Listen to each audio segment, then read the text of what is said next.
SNL skewered MSNBC just hours before Donald Trump's inauguration. Now, this is a far cry from 2016 and 2017, where everything was Orange Man bad, and you dared not breathe a negative word against the press. So sit back, relax, and enjoy. I mean, Trump is already talking about invading Canada and Greenland. Is he serious, or is that one of his distractions? I mean, what do you think, Joy? I don't know. I can't tell if you're doing the news or trying to hook up. What do you think, Rachel? Oh, I'm not Rachel. I'm Chris Hayes. Huh. One thing I do know is this time around, we're not going to get sucked in by every new shiny, crazy statement from Trump. Who snorted? Did you hear that? Wasn't me, wasn't the dog or the cat. Maybe it was Hunter Biden, I don't know. But who would have ever thought in a million years that the modern SNL would have actually gone after the obvious jokes? Am I proud of them for being edgy? No, this isn't edgy. This, MSNBC, CNN, the media, they've been so radical that they really have been easy fodder for jokes and comedy over the last few years. So is it too little too late that SNL did this? Yeah. But you know what? It makes me hopeful. It really feels like we've turned the corner. The tide is turning. Because, it's just yet another example. We saw it first with the tech bros. All the tech bros are warming up, cozying up to Trump. You can do the MAGA dance. You can do the Trump dance. You can say you voted for Trump and that you're MAGA without fear of cancellation, without fear of being excluded from society. It really is different this time around. And I think that SNL even running that segment is proof of it. Now, it was a lot longer. I couldn't show any more just for copyright issues, so I will leave a link in the comments for anyone who wants to see the whole thing. Well, Donald Trump and Melania arrived in D.C. yesterday preparing for the inauguration. They attended several events, and they also went to the Virginia Club where they had dinner, and they watched a brilliant fireworks display. Now, I don't think I've shared this before, but I am a fireworks lover, and I think this is just an awesome shot of Trump and Melania enjoying the show.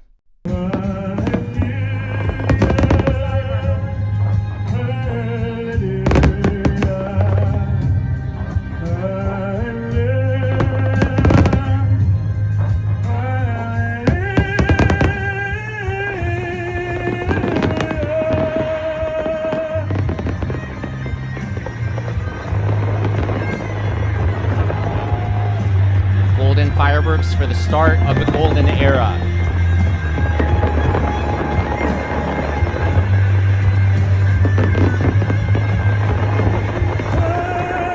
Yeah, so I am very excited for tomorrow. Now, today, Trump is hosting a rally at the Capital One Arena, which is also where they're going to do the inaugural parade. So they moved the festivities indoors. Trump will be inaugurated, I believe, in the Capitol Rotunda, and then they'll head over to the arena.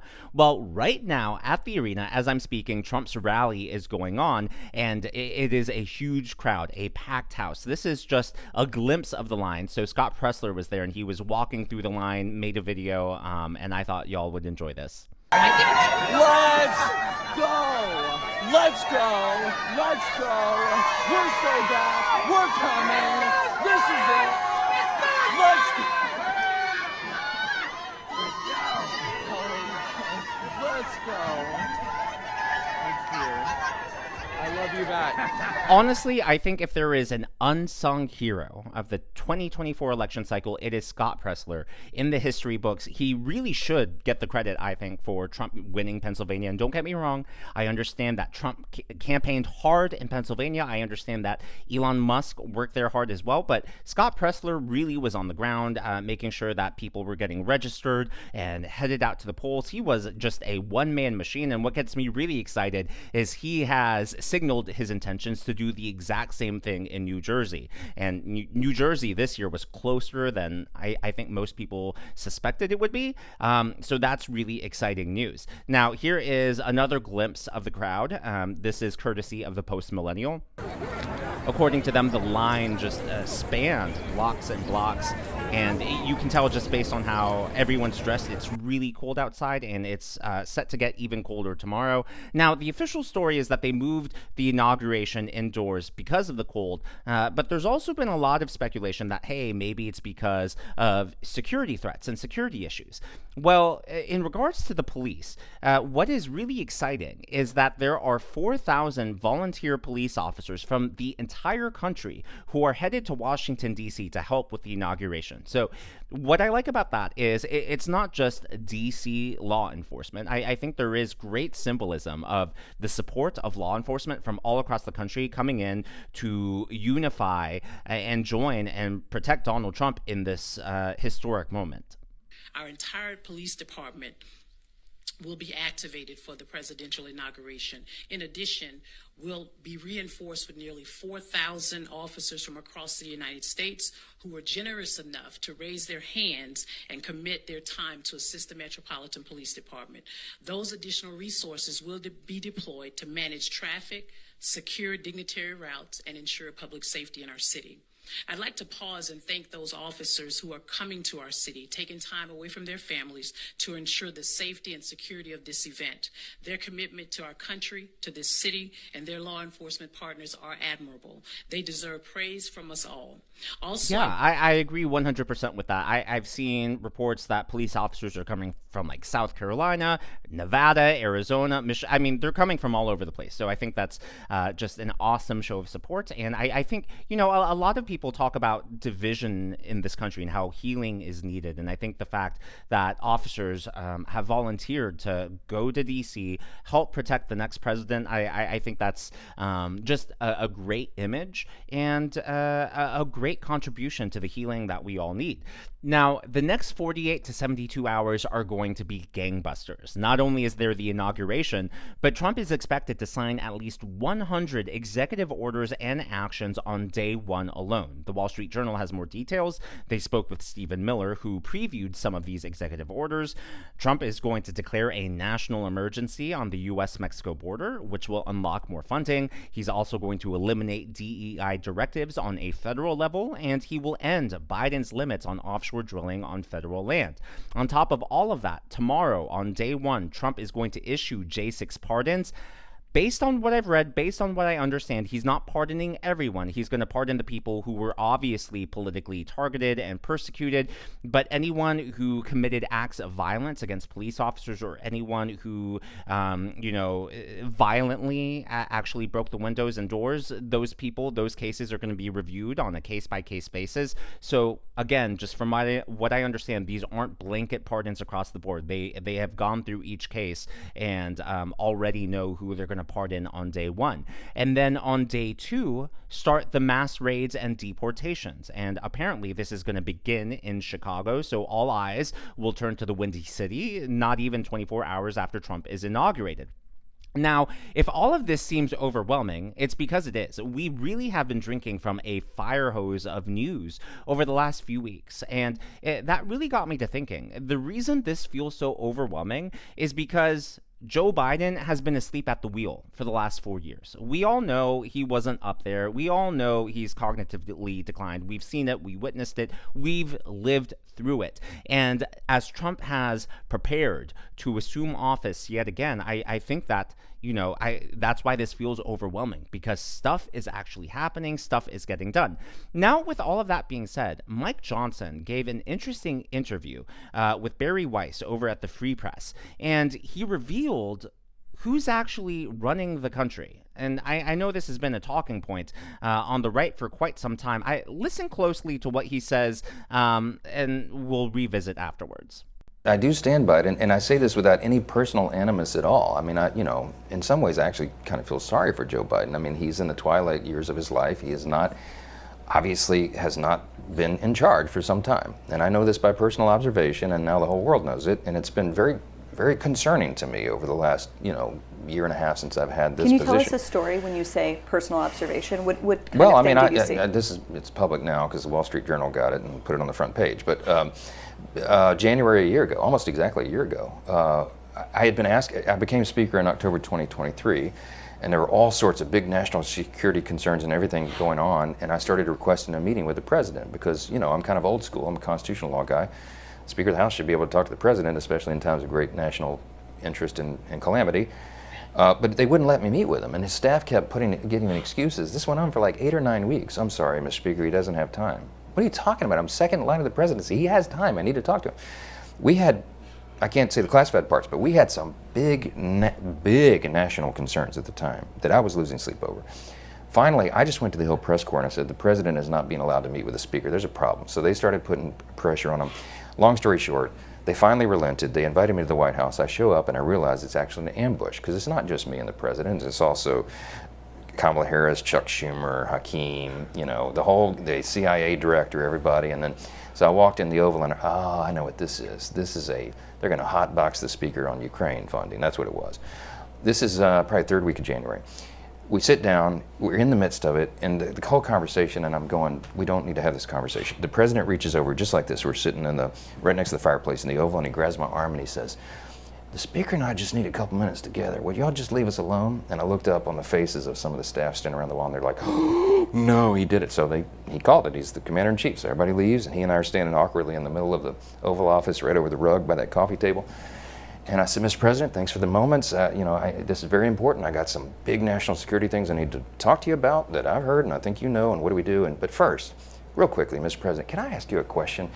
I cannot answer this from my constituents in Louisiana. Sir, why did you pause LNG exports to Europe? Like, I don't understand, liquefied natural gas is in great demand by our allies. Why would you do that? Because you understand, we just talked about Ukraine.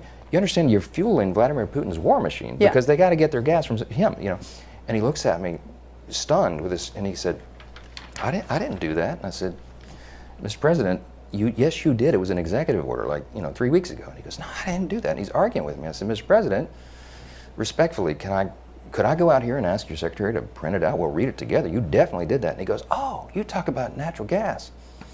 Yes, sir. He said, no, you misunderstand. He said, what I did is I signed this thing we're gonna conduct a study on the effects of LNG. I said, no, you're not, sir. You paused it. I know. I have the export terminals in my state. I talked to those people this morning.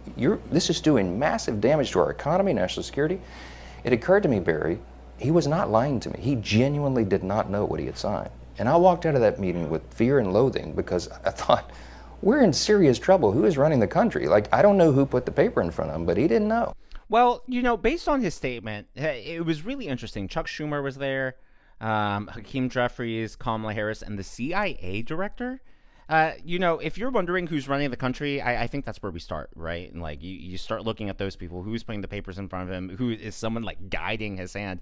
What really alarmed me, we've known for a while that Joe Biden has not been there. So it's not as if this is breaking news. However, what is particularly alarming to me is the fact that Mike Johnson sat on this. He didn't go public. He didn't participate or start a pressure campaign to invoke the 25th Amendment, or maybe he was scared of Kamala Harris. I don't know. Very valid possibility. Maybe Kamala really was the insurance policy for Joe Biden to make sure that he was never impeached or taken out through the 25th.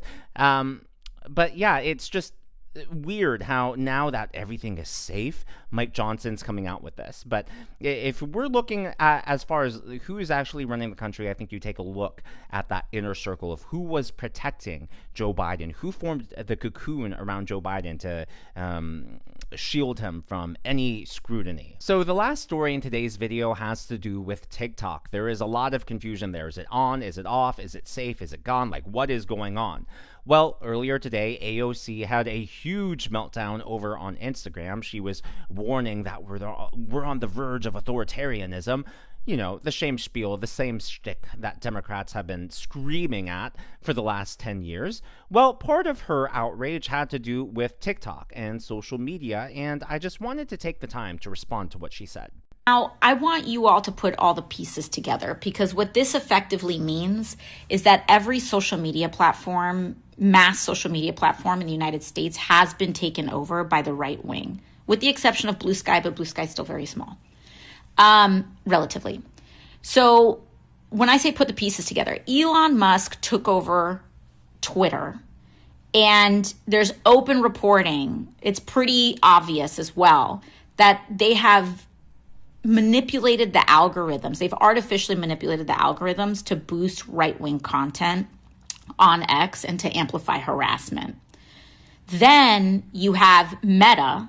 So you have Mark Zuckerberg, and I know we're on Instagram right now, saying that they're basically also bending the knee to Trump with their changes to fact-checking, regardless on how effective that was in the first place. It's an open signal. And now TikTok is now saying, hey, we are agreeing, we will use our push notification system for all 170 million American users to promote Donald Trump. And they call us the conspiracy theorists. Meanwhile, AOC is going down this rabbit hole with a tinfoil hat on. AOC, the reason they sent out a push notification nationwide is because TikTok went down. It went offline. People couldn't access their accounts. So they sent out a push notification to let everyone know, hey, we're back. And, you know, the reason they wrote this, thanks for your patience and support. As a result of President Trump's efforts, TikTok is back in the US.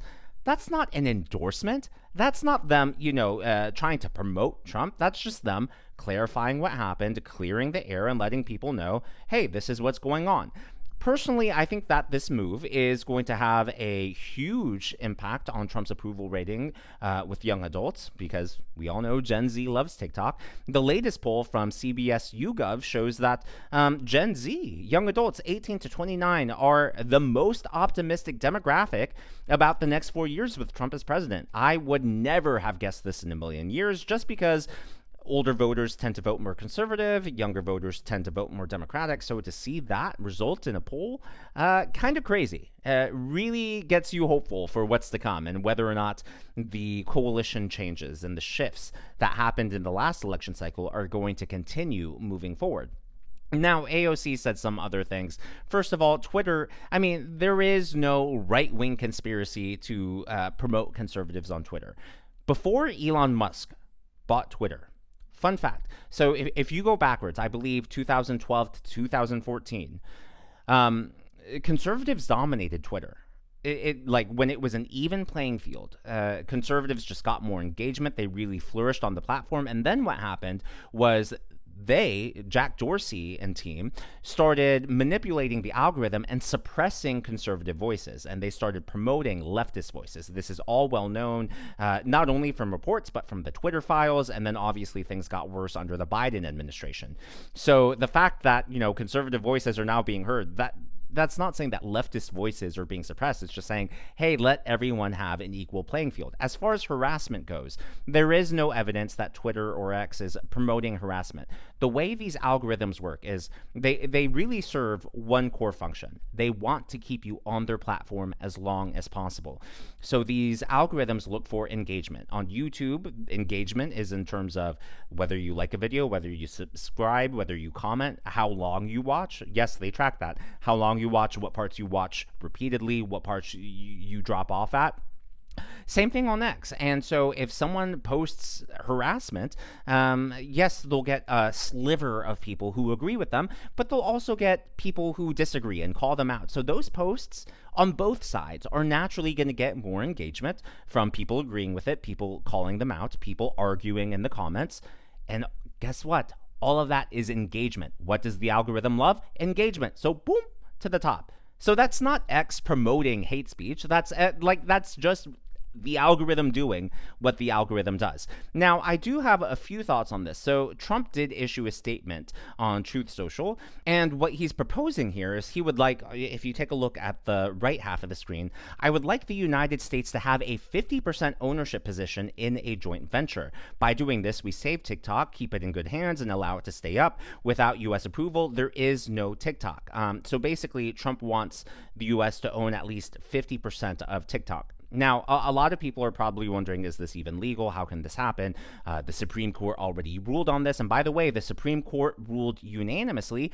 Well, the Epoch Times has some more details. If you take a look at this last paragraph, the law banning TikTok, absent an approved sale, gives the sitting president authority to grant the company a 90-day extension if a viable sale is in the works. So that's how this is allowed to happen. A lot of people are saying, hey, Trump can't do that, or it's unconstitutional. Well, the law itself provides for that 90-day extension. A lot of people say, Daniel, you claim to be an independent. By the way, I am a registered independent, so I don't just claim to be, I am, on paper, an independent. They say, Daniel, you claim to be an independent, but I've never heard you criticize Trump. No, I criticize Trump, and I will criticize him right now. While this sounds great, hey, let's have the U.S. government own at least 50% of TikTok. You know, I trust the incoming administration, but that doesn't mean that I'm going to trust the next administration or the one after that to be in charge of TikTok. So what exactly does it mean? What exactly does it entail if the U.S. government owns at least 50% of TikTok? Are they going to control the algorithm? Are they going to control what we see? Are they going to use that to spy on us? I don't know, and I'm not claiming to know. I'm not claiming to have all the answers. But what I am asking people is, before you jump to a conclusion, either way, let's see how this plays out, and let's demand that we get the utmost transparency before we support how this plays out either way. But as always, all of that is just my analysis and commentary. That is what's going on in the world of politics from my point of view, and I would love to hear from you. So TikTok. Big news story, a lot of angles here. Is it back? Is it not? 90-day grace period. Should the U.S. government buy it? Like, what does that mean? I know it's a broad question, but what do you think about it? I know everyone's going to have thoughts. I know some people think it's a tool used by the Chinese to spy. Some people think it's a tool used by the Chinese to dumb us down. Some people are like, what are your concerns? What are your hopes? And what are you looking for, like, as this whole thing moves forward? Personally, for me, you know, on this story, I'm just sit back and watch type of person. Like, I don't use TikTok, so it doesn't affect me personally. I personally am a little disappointed that it's gotten this much airtime and it seems to be sucking up so much attention, just because we're on a limited clock here, right? As far as the midterms being around the corner, yes, they'll be here before we know it. And so for me, I would rather focus and prioritize other issues, but I get that, you know, if TikTok really is a national security threat, you know, it should be near the top. So I kind of have mixed feelings towards it all around. Usually on most topics, I'm like, this or that. And this one, I'm kind of like all over the place, just because I think it's a real nuanced issue. As far as the pet name guessing contest, I know a lot of you are wondering about that. If and when the channel crosses 100,000 subscribers, we will celebrate, and I will not only reveal their names to you, but I'll tell you about their adoption stories. My dog, who is taking a nap right now on the couch, and then my cat, who's probably on his cat bed in the other room. Really excited. I've gotten everyone's entries. I'm still compiling the new lists. And for those of you who said, hey, Daniel, I guessed, but you didn't include me, I've gotten your emails. I'm going through. I probably won't reveal, even if, just FYI, even if I get lucky enough to cross 100,000 tonight or tomorrow, Inauguration Day, I won't do the pet reveal until like Tuesday or Wednesday. And this is all under the assumption that I get to that goal soon. But with the inauguration tomorrow, I want to be focused on the inauguration, and I'm sure it'll be a heavy news day. So I'm going to be focused on that. So if I don't mention the pets, if I don't mention the raffle, yes, the raffle is still ongoing. So it's $5 $50 Amazon gift cards if you guess their names correctly, and each guess correct. So if you guess the dog correctly, that's one entry, and if you guess the cat correctly, or vice versa, that's one entry. So a total of 2 possible per user. User like YouTube username or email if you emailed me. So still happening, but if I don't reference it tomorrow, Inauguration Day, that's why. It's not because I've forgotten or I'm trying to sweep it under the rug. It is, if and when the channel gets there, it'll happen. With all of that being said, if you haven't already, please be sure to give me a thumbs up. I know it's a simple thing to ask for, but it really does help me in the algorithm to reach more viewers like you. Be sure to smash that subscribe button and to check out one of these videos.